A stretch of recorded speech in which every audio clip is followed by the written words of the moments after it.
This is Designer AM of Love Light, Minnesota, bringing the focus to disabled and neurodiverse struggles and needs through a multi-series addressing the struggles we face in our everyday lives. Today's video will be on questions and answers. Today's fundraiser is End Alzheimer's through the Alzheimer's Association of Minnesota and North Dakota, whose information you can find in the description. I lost a grandma to Alzheimer's, so this cause is near and dear to my heart. And I hope you'll consider a donation to this heart-wrenching and worthy cause.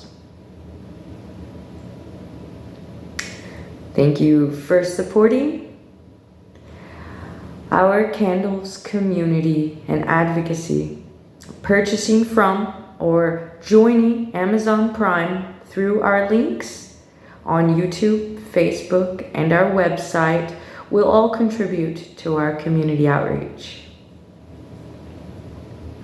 These questions and answers are from a meeting I got to have with my local sheriff's department's public relation officer. My questions will come first, then their answer, and then a summation of the question. First question. Deaf people won't be able to hear orders, and once they notice officers, they may struggle to convey meaning to a hearing officer. What would you advise them to do? Answer. This would depend on abilities, but use whatever form of communication you typically use, or the way you communicate to a teacher that you are nonverbal.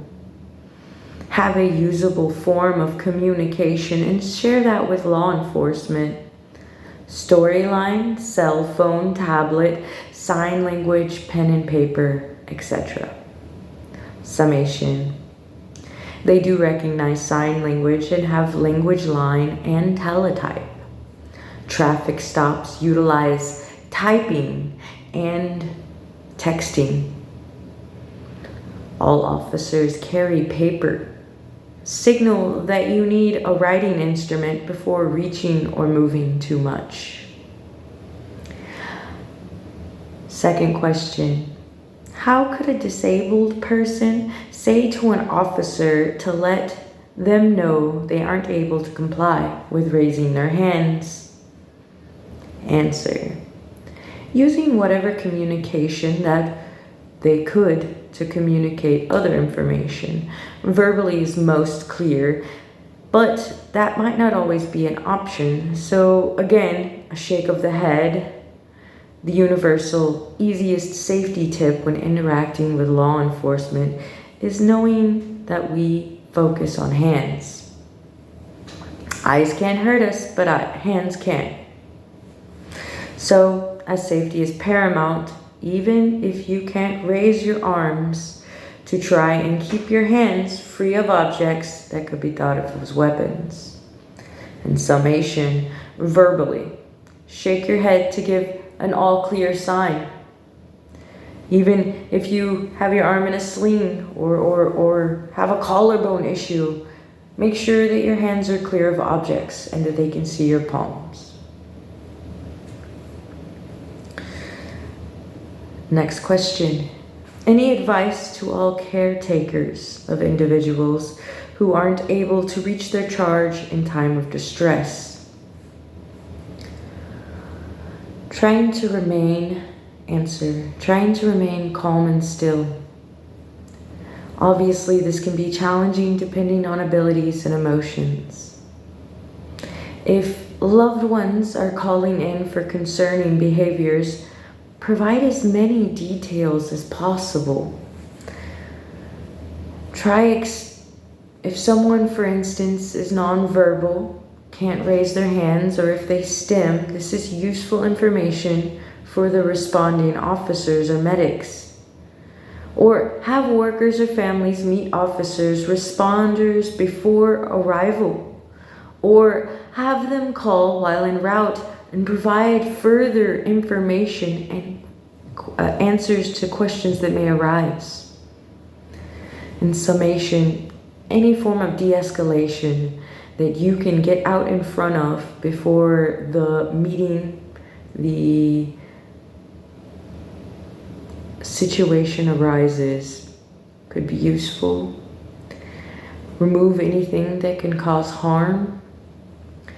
Using your knowledge of the patient outside to ensure safety and have patience.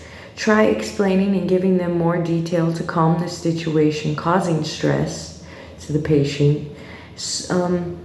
Schools have special ed teachers and counselors there to talk to them.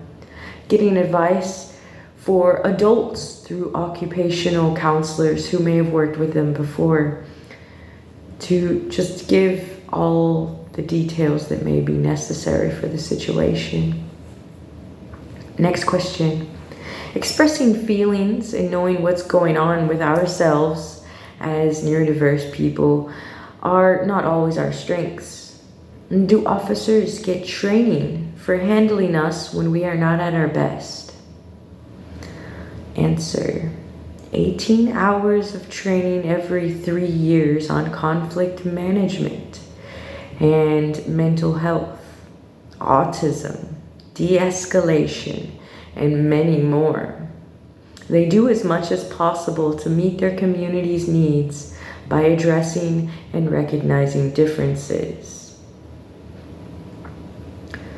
Last question. Do you have any advice for disabled and neurodiverse folks? Answer. The whole community needs to be aware not any two people are alike, and everybody who struggles has strengths and wonderful attributes as well.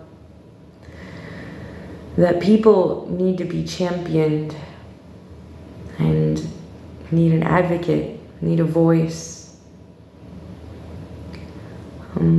Once again, huge thanks to my local sheriff's department for entertaining my inquisitiveness.